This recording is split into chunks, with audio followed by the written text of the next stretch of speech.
به روی زمین می آید و درب خانه پیامبر را می زند. اصحاب می پرسند چه کسی است؟ او می گوید یک مهمان است، در را باز کنید. اصحاب در را باز نمی کنند و او را می رانند. این بار عزرائیل دوباره درب را می زند. باز هم می گویند چه کسی است؟ این بار همان صدای قبلی و عصبانی تر است. با شنیدن صدا اصحاب را ترس فرا می گیرد و پیامبر نیز متوجه می شود که عزرائیل آمده است. پیامبر به آنها می گوید که در را برای عزرائیل باز کنند و او و عزرائیل را تنها بگذارند. عزرائیل وارد خانه می شود و اصحاب از خانه بیرون می روند. عزرائیل می گوید یا رسول الله، خداوند به تو سلام رسان. اگر اجازه بدهی امانتی را از تو خواهیم گرفت. پیامبر می گوید الان زمانش نیست و این بار جبرئیل به او نزدیک شده و می گوید ای رسول الله، آسمان ها برای تو آماده شده اند و ملائک صف بستند و منتظر شما هستند. درهای بهشت به روی شما باز شده است. پیامبر بسیار ناراحت است و از شنیدن این حرفها اصلا خوشحال نمی‌شود. به جبرئیل میگوید خبر بهتری بده و جبرئیل میگوید یا رسول الله، بهشت برای شما آماده است، عرش برای شما آماده است و همه منتظر شما هستند. دیگر چه خبر بهتری بدهم؟ پیامبر میگوید از امت من به من خبر بده. بعد از من وصیت آنها چه خواهد شد؟ جبرئیل نزد خدا میرود و سپس برای پیامبر خبر میآورد که 30% از امتتون نجات خواهد یافت. پیامبر شروع به گریه کردن. عزرائیل میخواهد که خبر بهتری بدهد.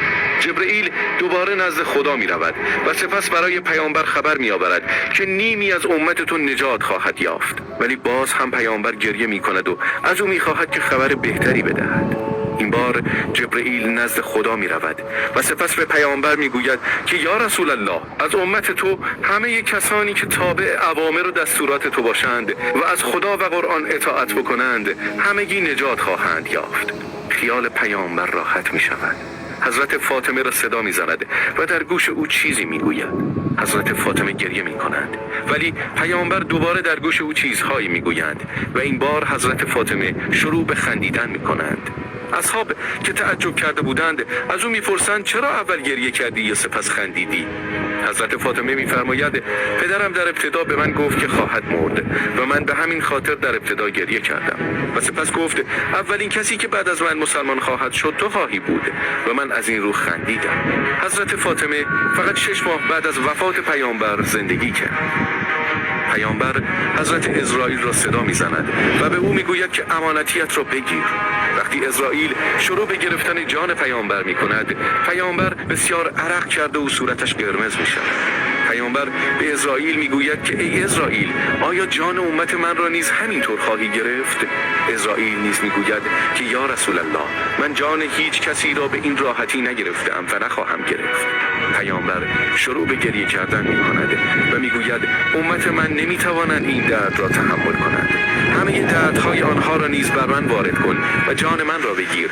و سپس انگشت شهادتش را بلند کرده و 3 بار میگوید شاهد باش خدای بزرگوار و سپس جانش را از دست میدهد. چه کسی او را غسل داد؟ این که چه کسی پیامبر بزرگوار را غسل بدهد چند لحظه بی جواب ماند. در اصل پیامبر سالها قبل از حضرت علی خواسته بود که بعد از وفاتش او غسلش بدهد و در جواب حضرت علی که گفت من غسل دادن بلد نیستم فرمود که به تو یاد داده خواهد شد. پیامبر در اتاق حضرت عایشه وفات کرده و طبیعتاً در یک اتاق 20 متری بیش از چندین نفر جا نمی‌شدند.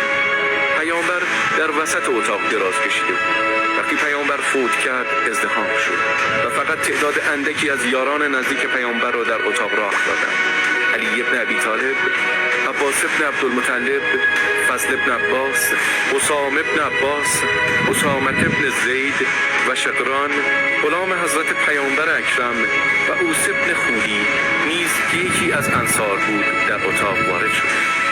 دایه‌های پیامبر و اقوام پدری او جلوی در ازدحام کرده بودند و التماس می‌کردند که وارد اتاق شوند، ولی وارد شدن همه این افراد در این اتاق کوچک غیر ممکن. آبها را از شاه آوردند و با این آب شروع به غسل پیامبر کردند. در در مورد درآوردن یا در نیاوردن لباس پیامبر مردد بودند که صدایی از بالا آمد که لباسهای پیامبر را در نیاورید و آنها پیامبر را با لباس غسل دادند. آب را از روی لباسهای پیامبر ریختند و حضرت علی با پارچه‌ای که در دست داشت روی بدن پیامبر می‌کشید. چه کسی برای نماز میت امام جماعت باشد؟ بعد از غسل پیامبر نوبت به نماز او رسیده بود. حضرت علی فرمودند در دنیا و آخرت امام جماعت ما پیامبر است و نیازی نیست کسی امام جماعت باشد. این گونه بود که ابتدا اهل بیت پیامبر وارد اتاق شدند و بدون امام جماعت نماز خواندند و سپس اصحاب پیامبر گروه گروه وارد شدند و نماز خواندند. بدین صورت ساعتها برای او نماز خواندند و دعا کردند و وفای خود را به پیامبر به جای آوردند و هزاران نفر برای پیامبری که دین اسلام را آورده بود نماز خواندند. پیامبر را کجا دفن کردند؟ پیامبر بزرگوار دوشنبه وفات نمود و به اعتقاد تعدادی از علما سه‌شنبه شب دفن شد. البته تعدادی از علما نیز معتقدند که در روز چهارشنبه دفن شده است. در مورد محل دفن پیامبر نیز اختلافاتی وجود داشت.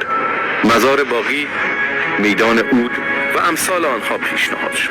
ولی با توجه به خوابی که حضرت عایشه دیده بود و پیشنهاد حضرت ابوبکر که فرموده بودند هر پیامبری هر کجا فوت کند در همان محل دفن می شود، تصمیم گرفته شد که در همان اتاق دفن شود. ابو عبیده برای کندن مزار پیامبر آمد و در همان محل مزار را کند. روایت شده که در حین کندن مزار همه گریه می کردند و ازدحام شده بود. کسی آن شب نخوابید و اگرچه پیامبر فوت کرده بود ولی او را در میان خود حس می‌کرد. وقت سحر بلال در حالی که شروع به گفتن اذان کرده بود، هنگامی که گفت اشهد ان محمدن رسول الله شروع به گریه کرد و نتوانست ادامه دهد. در آن لحظه حزن و اندوه همگان بیشتر شد و گریه ها بالا گرفت.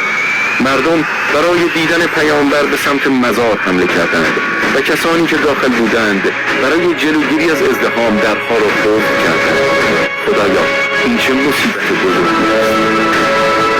در حین دفن کردن حضرت علی و حضرت فاطمه و تعدادی از اصحاب در حال آب ریختن روی خاک مزار بودند و بقیه اصحاب در بیرون دعا می‌کردند و بقیه کارها را انجام می‌دادند. خلاصه اصحاب پیامبر همگی از مدینه و اطراف آمده بودند نیز به بقیه کارهای کفر و دفن رسیدگی کردند و همینطور جلوی شایعات را گرفتند. زیرا بعد از وفات پیامبر خبرهایی از ارتداد و خارج شدن از دین رسیده. بعد از دفن شدن، بعد از اینکه مردها از سر مزار پیامبر برگشتند، زنان مدینه به مزار پیامبر و نزد حضرت فاطمه رفتند و با او همدردی کردند.